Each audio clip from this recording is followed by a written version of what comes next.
Good morning to you. It is Saturday, December 31st. I'm Abby Huntsman. Happy New Year, America, courtesy of Vladimir Putin, the Russian president, taking the high road in response to U.S. sanctions, telling American diplomats to stay in Russia despite President Obama's snub. And President Obama under fire from an unlikely enemy. The mainstream press saying he's no better than his predecessor, George W. Bush. Take a listen to this one. And they're off. Hey, don't let it run into us. Oh my God! This is insanity. You don't want to race them. Whoa. A mother's highway showdown with a moose. Fox and Friends starts right now. I'd like to kick off your new year with that.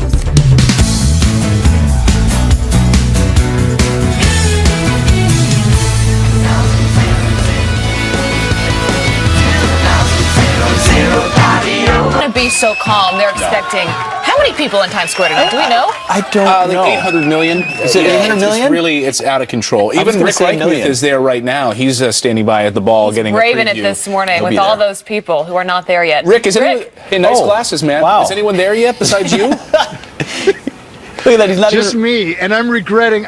I have so many regrets this morning already. So many. How is that different than normal? You know, like the 2016's got to go away. Right. You need 2017 here. Yeah. Rick, you look Like- really like cold. this. You are shivering already. I didn't bring gloves. Did no one And tell listen, you were going to be out there this I morning? mean, he's the weather guy after all. He should Rick, tell is this himself. just kind of I know, you know symbolizing what? how your year went? Just kind of disheveled generally? Completely. First of all, I'm from Arizona. I'm never prepared for the elements, even though it's kind of ironic based off of what I do. But it is really cold up here. You got to figure we're like 25 floors up, which means the wind is a lot stronger up here, and it feels a lot colder than it actually is. But we're here at the ball, which is the most amazing thing. And you go up and you can see that pole that they will make it ascend. Normally it's up there all the time for the big drop back down to this spot. A little bit later on, guys, I'm going to take you to the other side. So we're going to go up and look down the other side and see Times Square, and it's a pretty fun sight and a little bit scary and awesome. All right, well, we'll make sure Rick gets some gloves. Rick, what is your New Year's resolution? Do you have one? Yeah, I got to drop like 20 pounds. Hey, Let's just be straight I'm up. right there with you. You don't need to drop 20 pounds. No way. That's everyone's New Year's Well, resolution. America knows. Yeah, it's a pretty standard Well, one. we want It's to know good, what. Rick. Thanks, Rick. We'll check Yeah. back in a little bit. Thanks, We want to Rick. know what your New Year's resolution is this morning. Yeah, email us right now and throughout the morning at friends@foxnews.com. We're going to share them. Have you we guys figured want some yours out yet? unique ones. Yeah. What? By the way, Yeah, I got to figure it's Clayton's birthday today. Yeah. It is. It's It's crazy. Clayton's No, really. birthday. I mean, right? We buried the lead, yeah. We did It's bury a the big lead. one, too, We can isn't it? Continue to bury it. It's a big one. Yeah, I'm 40 today. Holy And it's a crap. huge milestone. Holy cow. You made it. I made it. Four. Yes. Oh, for That's that it. man Yeah. right there. It's a slippery slope. You know, our good friend Tucker Carlson texted me this morning. He said, man, you're 40. He said, it's so much better than your 30s. It's so much more fun. So I hope he's right about Really? that. I hope he's right about that. But it's a really good time to reflect. You turn Yeah. 40. It's the new year tomorrow. On this next year and what you hope to accomplish, maybe some resolutions? You know what? I think most of us live our lives like in fear, anxiety, you know. So I think I spent most of my 30s trying to get rid of that in my life. But, you know, now it's like 40s. You want to fine tune it a little bit. You know more about who you are as a human being. You know, you're not so, when someone tells you, hey, you want to go out to dinner at 10 p.m. on a Thursday night? Like, no, I don't like doing that. I'd rather be home sitting. So you kind of dial in who you are as a person a little bit. So And I'm looking you don't forward feel to as bad about saying no. it. No, exactly. So, like that. yeah, we'll try to Comfortable in bury your this own birthday skin. stuff through the rest of the show.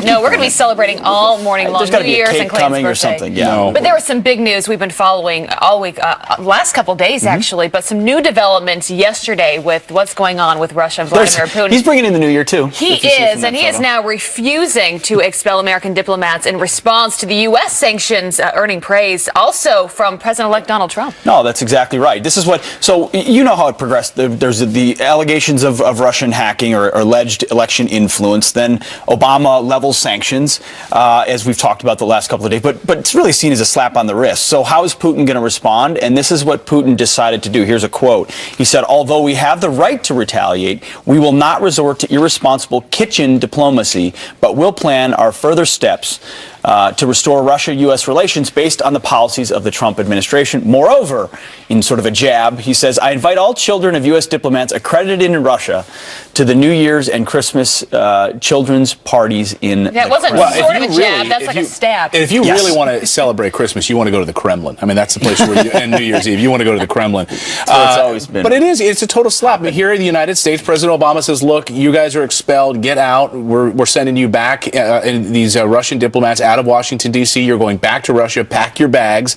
And Vladimir Putin saying, you know what, we're not going to get involved in this little tit for tat. And he also went on to say, you know, I'm looking forward to relations with the Trump administration. So Donald Trump responded with this tweet yesterday. He said, great move on delay by Vladimir Putin. I always knew he was very smart. And then he said this, Russians are playing CNN and NBC News for such fools. It's funny to watch. They don't have a clue. Fox News totally gets it. So what is he talking about here? I think the broader question is about this hacking issue. So this whole move by the president is based on really a ridiculous report by this joint analysis report that just came out. Very vague. It's very vague, and there's a lot of mistakes in it. And for me, it opens up a whole other can of worms, and it actually makes it more likely that there were third parties involved in this, not the Russian government. And so that's what the move is by Washington, using that report, sending Russian diplomats out of the country. People are saying, show me the evidence. If there really is evidence, then show it to me. Otherwise, what you're seeing from Vladimir Putin is absolute contempt for Barack Obama, this reflection that you're irrelevant. You even have reporters out there. Rolling Stone, we'll get to in a minute, had a great article about this as well. People trying to figure out how to cover this. Experts are trying to figure out how to talk about all of this. You had Dr. Sebastian Gorka on Hannity last night saying, I don't want to praise Putin here, but this is a pretty smart move. Here's what he said. I don't like to praise a former KGB colonel on the most popular cable channel in America, but it was a masterstroke. I mean, really, he played the game, as the ambassador said, very, very smoothly. He's basically said to the world, President Obama, you are completely irrelevant. And the truth is, he is. This is a new age after November the 8th. The idea that he plays golf for 8 years and now he decides to do something about Russia, it's incredible. It's truly incredible. Why now? And Rolling Stone magazine, not exactly a conservative rag, by the way, and has been a long supporter of the Obama administration, I think makes a really interesting case. They're likening this to the salesmanship that the George W. Bush administration did for selling the weapons of mass destruction argument in the Iraq War. And they liken it this way. They say, like the WMD story, there's an element of salesmanship the government is using to push the hacking narrative that should make reporters nervous. I mean, this is what Donald Trump has been saying. He was saying the George W. Bush administration pushed this story and that the intelligence community got it wrong, and these are the same people that were saying that Russians hacked this is a really interesting read. If you haven't taken the time to sit down, read this through, there was another part in there where they say if there was actually a smoking gun and some concrete evidence here, then they would have punished Russia a lot more than they did. What is it going to do to expel 35 diplomats? Why not hit on their economy? Why not hit on where it really hurts? If you're saying they hacked our election, then expelling 35 diplomats is not a proportional response. But it is a really interesting article because it lays out that comparison, as you said. Reporters are expected to have evidence, real evidence, not just take from the government vague accusations and then print them as election hacking, which is exactly what they've done. Exactly. And so they're playing into. But I don't know. We can understand why they will. There's a likelihood to want to believe the Obama administration when they would mistrust Republicans or George W. Bush, but makes it no better. Right, and I think this report, if anything, shows that it was not the Russian government. It shows that it's third-party hackers who have nothing to do, loose ties with the Russian government. So, well, much more on this throughout the show. And if Obama loses the mainstream media, then he loses his constituency. And if you lose Rolling Stone, the only thing left, I don't know, is High Times magazine. Yeah, the New York Times. High Times, yeah, that's right. Failing New York Times. All right, you do some other headlines to get to this morning. We begin with a Fox News alert. And a massive manhunt is underway right now for a suspected cop killer. Police right now searching for this man, 32-year-old Jason Robison in western Pennsylvania, Huntington County. In connection with the fatal shooting of State Trooper Landon Weaver, the 25-year-old officer was responding to a domestic incident. When that shooting occurred, Weaver, who has been on the force less than a year now, is the latest of more than 6 officers shot and killed in the line of duty this year alone. Also developing this morning, first it was the election, now Russian hackers allegedly taking aim at our country's power grid. Malware tied to a Russian hacking group discovered on a Vermont power company's laptop. Burlington Electronic Systems says the computer did not have access to the power grid system itself, but officials say that the attack underscores the need to protect our infrastructure. Other utility companies in the state say they were not impacted by that. And a day at a theme park turns into a frightening 8-hour-long ordeal. 21 people were trapped 125 feet up inside a California tower ride. Rescue crews forced to intervene when park engineers couldn't get the ride moving. Firefighters lowering the riders down by rope one by one. As you can see there, the ride at Knott's Berry Farm outside of LA getting stuck at 2 o'clock on Friday afternoon, with the last passenger safely reaching the ground by 10 at night. That's a long day for some people. And we are on Eagle Watch, as we were yesterday morning as well. Pete, you remember this? Two eaglets set to make their grand debut. Tens of thousands of people glued to this live eagle camera out of Fort Myers, Florida. Yesterday, a hole appeared in one of those shells, giving everyone just a tiny peek at the eaglet trying to break out. The baby bird could fully hatch any minute now. We are obviously going to keep a very close eye on this. If it breaks, you know when sometimes we put the live shots in the bottom right-hand corner of the screen? Right. Can we just eaglet like the we have Storm Watch 2016? We'll put the Eaglet Watch. I like that. Let's see if we can get that done. All right, we'll get to work on that. All right, well, remember when President Obama said this back in November? My number one priority in the coming 2 months is to try to facilitate a transition that ensures our president-elect is successful. His number one priority was a smooth transition. But are the president's latest actions with Russia and Israel trying to sabotage the president-elect Trump instead? We're going to debate it next. The Obama administration leaving a lasting impression on the world, the state of the world, snubbing our key Middle East ally Israel and kicking Russian diplomats out of the country. But that has many people wondering, is this really in our country's best interests, or simply a move to obstruct and box in the Trump administration before it even begins? Here to debate it are the former president of Young Democrats of America, Atima Omara, and Republican strategist Adam Goodwin. Thank you both for joining us this morning. Atima, let me start with you. So we went through a list of some of these things, whether it's Russia, whether it's Israel, whether it's refugees, stances that the president has taken recently that are clearly different than what Donald Trump will do. He's pushing it at the last minute. Is he trying to box in the incoming administration? No, I don't see it as that at all. I think that he's just cementing the last of his administration and legacy before January 20th. Obviously, it's Donald Trump's prerogative upon entering office as to, obviously being very different in foreign policy and domestic policy perspectives. And, what he wants to do after that is totally on Donald Trump. But as of right now, the president's just finishing out his term and doing what he sees fit with the situations he's been handed. Adam, Atima says he's just cementing his legacy. What say you? Well, Tima, this may surprise you. I totally disagree with you. I mean, what's happening right now? What's happening right now is President Obama's number one priority is not the transition. It is President Obama and his legacy. He's doing everything he can to cement his worldview and force his worldview once more time on the American people. The problem is it's become not just political, which happens when you have a change of party in the White House. It's personal. It's personal because for the first time in nearly 8 years, he's going to have to give up a piece of borrowed real estate called the West Wing. And what he's doing, Pete, on the world stage, especially with Israel, Israel itself is inexcusable. In foreseeing for the first time in 40 years a rift between our greatest ally and the United States. I think it is not about this country right now. It's about trying to make sure that his last words are the words that count. Atima, I want to touch on that, on Israel. Respond to him. Oh, yeah, I was just going to say, I find this interesting because, Sean Spicer is, an incoming press secretary for Trump, and he's been very much in the mindset of saying, he's been nothing but gracious in this transition, Obama and his team, that is.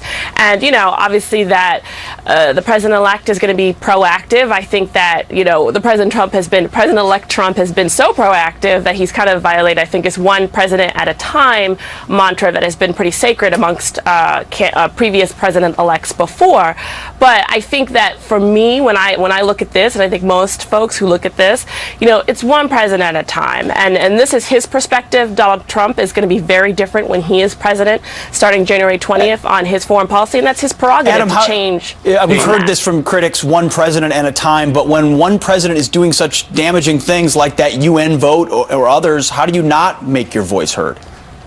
Well, in 2000, because of the recount in part, there was a relatively smooth transition, so a short one. In 2008, I think owing to George Bush and the class of the Bush family, another fairly smooth transition. This is not smooth.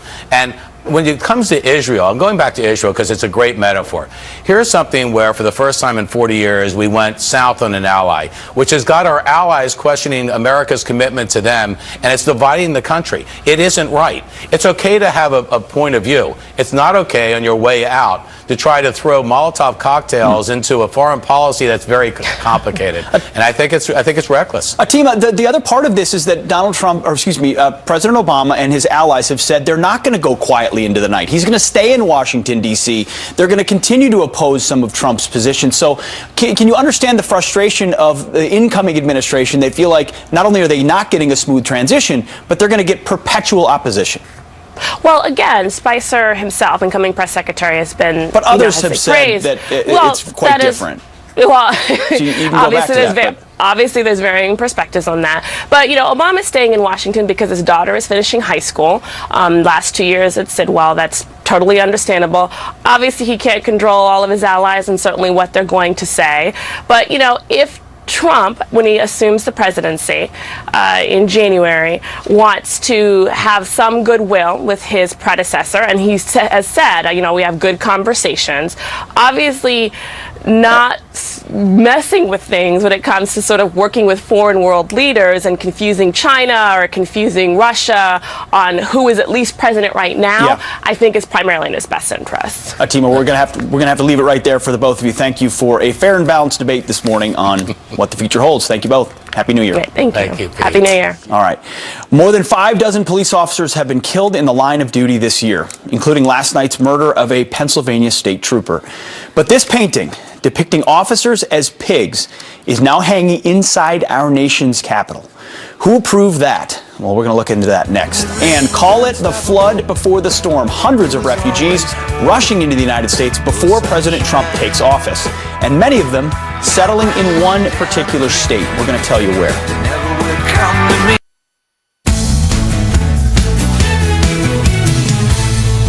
And welcome back with some headlines now. President-elect Trump will ring in the new year alongside actor Sylvester Stallone. Mr. Trump is hosting him along with about 800 guests at his Mar-a-Lago resort tonight. President-elect reportedly considered the Rocky star for a cabinet spot focused on the arts, one which Stallone said he wouldn't take if offered. Melania Trump and Mr. Trump's youngest son, Barron, are also expected to be there. 2016 has been a rough year for Hillary Clinton, but it's not over yet. The year has one last cruel trick to play on Clinton. The former Democratic nominee's book, Hard Choices, spotted at a bookstore discounted from $35 to a measly $4.99. Ouch. Abby? Thank you, Clayton. All right, transitioning here, another officer joining a growing list of tragic statistics. A Pennsylvania state trooper killed last night, adding to the approximately 64 police officers killed by gunfire this year alone. And that is up more than 50% from last year. Meanwhile, another slap in the face to law enforcement. This painting is now hanging in our nation's capital, depicting police officers as pigs. Steve Cardian is a former Westchester County, New York police officer and a retired police sergeant. And he joins us now with reaction. Good morning to you, sir. Good morning, Abby. Here. So first, just off the top, you say police officers naturally have a thick skin, but your response to that picture that is now hanging in our capital? The best way I could describe it is it's hate masquerading as art.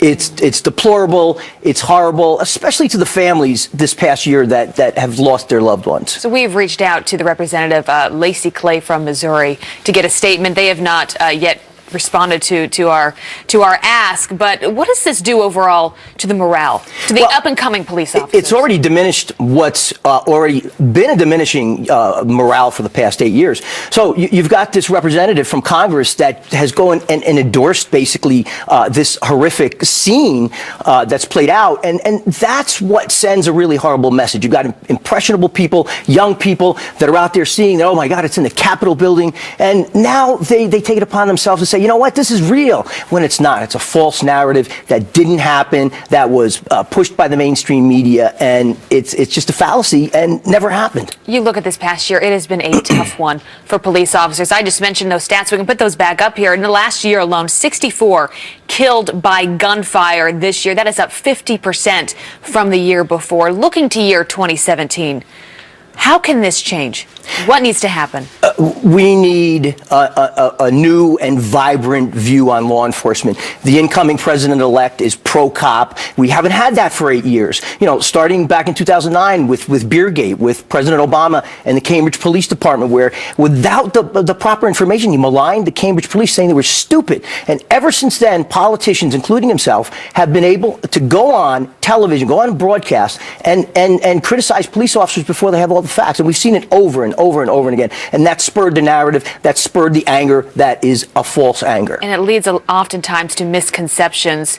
What is the biggest misconception out there when it comes to police officers? I've talked to many of them over the past year and their family members. How do you kiss them every morning and say goodbye, not knowing what's going to happen in that day? It is no longer the same job for a police officer today. Well, you know, I've been in law enforcement over 30 years. I've worked with police officers from all over the country and around the world. The element in our profession that is negative, bad, or otherwise is so minute, it's not even funny. It's less than in the priesthood. So you look at those numbers, now amplify that every one of those officers killed has families, they have friends. You have officers that come from other countries to celebrate, to mourn their passing. So it doesn't affect just 135. It affects thousands upon thousands of family members, police officer friends. Every time a police shooting occurs in the United States, it's a hit in the gut to every police officer that's employed. Absolutely. You hopeful for year 2017? I am. I really am. I think that the change is going to be a positive one. And I think all of law enforcement is looking forward to the change. All right, Steve Guardian, good to have you here this Pleasure, morning. Abby. Happy New Year. Happy New Year. All right, coming up, liberals across the country furious after discovering this outrageous scene in a Christmas movie. Christmas movies, but they would be upset because they're outraged to look at some of their classic Christmas movies. This story is going to shock you. People watching Home Alone 2 for the first time, maybe they've dusted off that VHS tape and they popped it in, and they're not a Trump supporter, and they are floored, jaw hitting the ground when they see something like this. Watch. Excuse me, where's the lobby? Well, you know, Susan tweets this: Donald Trump just ruined The Little Rascals for me. And Molly says The Little Rascals was so pure and wholesome until 102. That must be where in the movie Donald Trump makes an appearance. Why do those tweets make me happy? They do. It's hilarious. It's unreal. Well, no, people are unhinged when it comes to him. So even in a movie. You know what? Wasn't Ronald Reagan an actor in multiple movies? I think he was. Yes. They were also unhinged about him, too. You can't win. If you're a celebrity and you're a conservative, then you have to be evil. Let us know if Donald Trump has ruined your Christmas as well. Email us, friends@foxnews.com. Yeah, or made it. Maybe you were super excited. Yeah, we want to hear from you. All right, we do have some other headlines to get to. Now to some of those headlines. Kennedy family cousin Michael Skakel may be headed back to prison. The Connecticut Supreme Court reinstating his murder conviction that was overturned back in 2013. Skakel, a nephew of Robert F. Kennedy's widow, was convicted in the killing of his neighbor Martha Moxley in 2002, more than 25 years after she was bludgeoned with a golf club outside of her Greenwich home. He was sentenced to 20 years to life in prison, but freed after a lower court found his trial lawyer poorly represented him, a ruling the state court then rejected.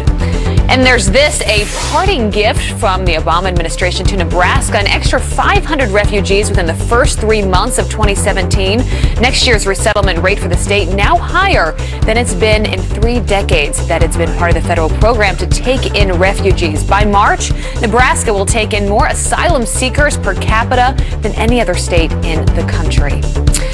And a political science professor at the taxpayer-funded University of North Carolina says the state is no longer a democracy, partly because the statewide Republican Party has been too successful at winning the state's winner-take-all elections. Andrew Reynolds writing a 936-word column in the News and Observer saying this in part, North Carolina's overall electoral integrity places U.S. alongside authoritarian states and pseudo-democrats like Cuba, Indonesia, and Sierra Leone. Wait, then what is California? Good question. Well, share the road. A mother captures a highway showdown between her vehicle and a moose on the loose. Holy freaking crap! Vic, don't let it run into us. Oh my god! I love this. The Montana family excited, yet obviously scared, making sure not to get too close as they drive alongside the wild animal. The mother saying they drive down that highway often, but this is the first time they have seen a moose. Could you imagine? That would be cool. What would you do? I mean, I see deer all the time, but they're not moose. Floor it? They're dangerous animals. Yeah, they are. Compared to a deer, And that was a big one. That was a huge moose. Yeah, they generally are huge. And you see a group of them. I don't know if you know I'm not a this. moose expert, but I do know that they're large. The kids pay attention to this. When you see a group of moose together, they're called meeses. You just Is that wanna right? Pay attention to that. Really? It's not accurate? No. They're so convincing. I never know if you're Right. I don't think Pulling that's our Kids are load. going to be telling their parents.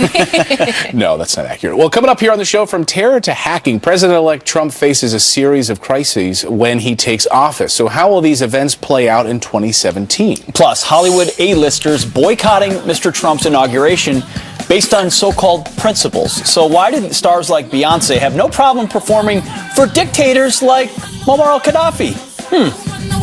Celebrities have proudly announced they want nothing to do with President-elect Donald Trump's swearing-in celebration, something he says he could care less about. Well, in a recent tweet, Mr. Trump said this: the so-called A-list celebrities are all wanting tickets to the inauguration, but look what they did for Hillary. Nothing. I want the people. But if these stars boycott Trump, there is no shortage of stars who have performed for thugs and dictators with little outrage around the world. That's right. Here to weigh in is editor and producer at The Daily Caller, Katie Freites. Katie, thanks very much for joining us this morning. Thank you for having me. So here you've got celebrities saying, no way we're gonna perform for the president-elect, but we're happy to perform for presumably plenty of cash for third world dictators. What do you make of this? Oh, totally. So I don't want to be cynical, but it really makes it seem like they don't actually care at all. Because you're right, they have this faux moral reason that they can't go to the inauguration, that they don't want to perform for Trump. But you have people going over to Turkmenistan or going over to Angola, Nicki Minaj going to Angola, these places that have horrible human rights records, taking cash for it, of course being paid, and then coming back and saying something about Donald Trump just doesn't sit well with me. It makes it seem like they don't really care much at all. Well, there are some celebrities that have turned down requests to perform at the inauguration. Right. Elton John, David Foster, Garth Brooks turned it down. Gene Simmons, who said Kiss would be in Europe during the time. Right. Celine Dion, Ice-T, Andrea Bocelli. The list goes on there. Right. Well, an important thing to note about Bocelli is that people descended upon him en masse to criticize him, to say horrible things to him when it was rumored that Donald Trump was going to ask him to come on. So it's a lose-lose for Donald Trump no matter what. The left has set him up to fail no matter what happens. They're going to harass anyone who's considered for the inauguration until they decide not to do it.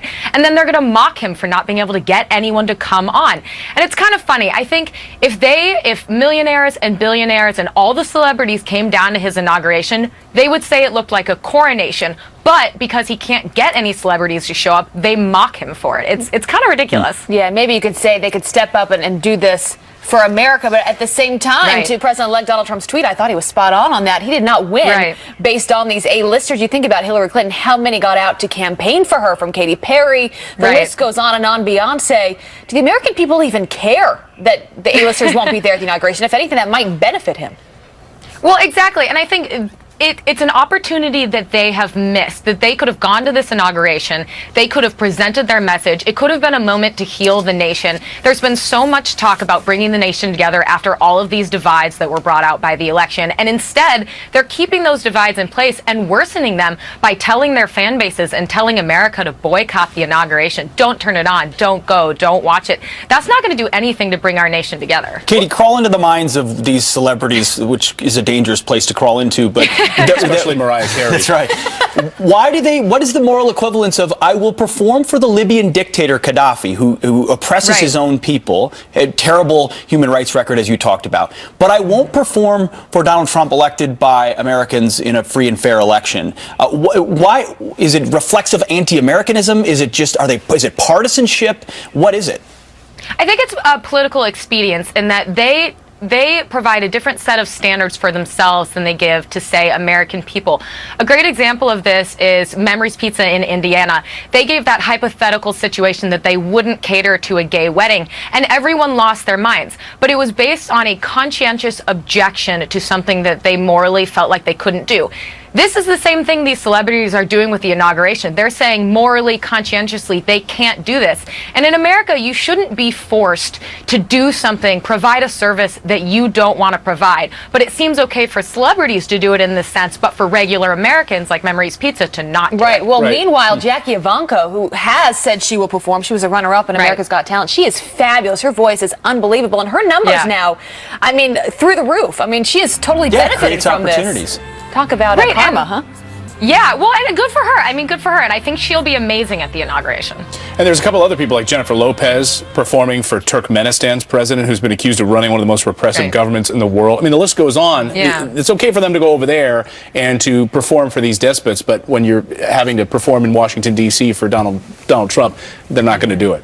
Yeah, and I mean, Donald Trump is so much closer to home in that he's going to make headlines. If Jennifer Lopez said she was performing at the inauguration, her fan base would lose their minds. The left would lose their minds. But a lot of them probably also have no idea that Turkmenistan is even a country. So when she goes over there and performs, it's not headlines. No one's reporting on it, so she can get away with it and then come back here and have faux outrage over Donald Trump. That's a great point, and sadly so true.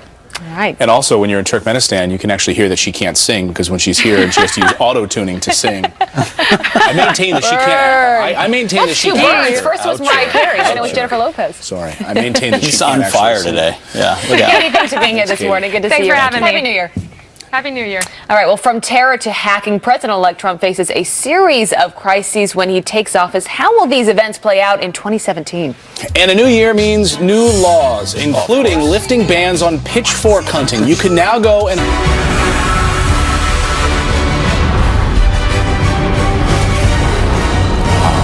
About time to get rid of 2016. It's coming to a close, but many political crises will carry into the new year and the new administration. So how will some of the biggest issues play out in 2017? Here to weigh in is Boston Herald columnist Adriana Cohen. Nice to see you this morning. Happy New Year to you. Happy New Year to you, Clayton. Well, let's start with one of the big problems that we were facing this past year, ISIS. How will ISIS carry over into 2017? How will the Trump administration need to handle this?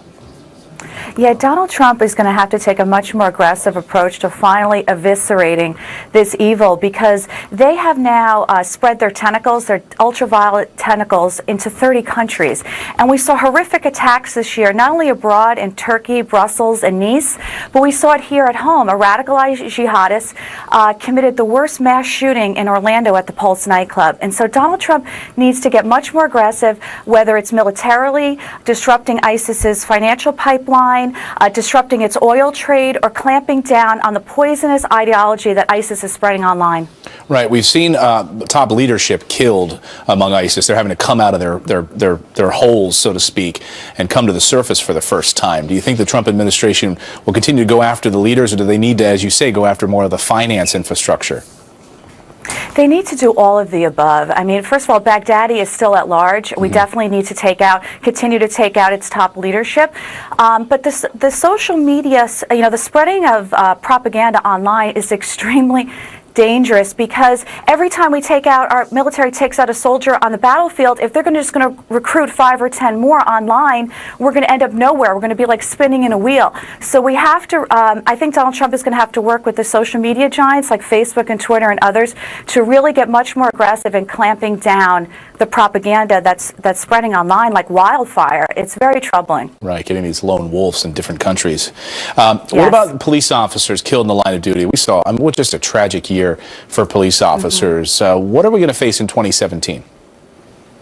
You know, this has been just a tremendous, a national tragedy that our police officers are not only getting killed in the line of duty, but we saw an increase of ambush killings, of literally assassinations of cops sitting in their cruisers. It has increased by over 200%. This is totally unacceptable, and Donald Trump should make this a top priority, protecting our heroes who protect us each and every day when they leave their homes. And so, obviously, there's conflicts between groups like Black Lives Matter, and they have some legitimate grievances. That we have seen legitimate cases of police brutality, but then we've also seen rhetoric coming out of that group that is totally unacceptable.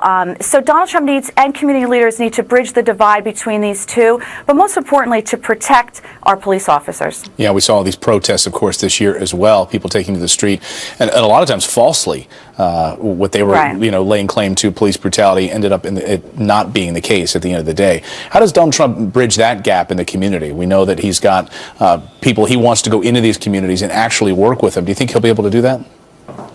I hope so. Somebody must. We desperately need leadership here because, and community leaders, of course, need to step up and do more. But, I understand. I think people just need to understand that two wrongs don't make a right. Even if some police brutality exists, people like Black Lives Matter need to understand that most police officers are good. And, killing another human being is always going to be wrong, and you're going to end up in jail. And so violence is never the solution. And I wish that we had leaders like Martin Luther King who preach nonviolent protest. We need to see more leaders talking about nonviolent protest versus violence, because it's just unacceptable. Yeah. Finally, I want to get you out of here on this third one, which is hacking and cybersecurity. I think the Russian hacking story has maybe detracted us from actual hacking going on in this country. I mean, Yahoo, 500 million users exposed, the DNC, Right. all sorts of hacking issues in 2016. It's only going to get worse next year. It certainly is, and I've written columns about this in the Boston Herald even years ago, saying President Obama needs to do much more to ramp up our defenses with respect to cybersecurity, and he really hasn't done much at all. I mean, we saw the Sony hack by North Korea under his watch. China's been hacking us for years. Now, allegedly, Russia is, and it's very dangerous because terrorists, we know, are targeting our power grid, and if they were ever successful in doing that, we could have catastrophic effects to the American people. Yeah, imagine a snowstorm with no heat, no power.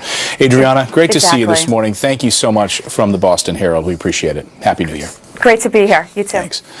Well, Happy New Year, America. Courtesy of Vladimir Putin, the Russian president taking the high road in response to the U.S. sanctions, telling American diplomats to stay in Russia and, you know what, come to our Christmas party as well. And they'll be ringing in 2017 live here on Fox News, those guys. But first, Eric Boling, Kimberly Guilfoyle will be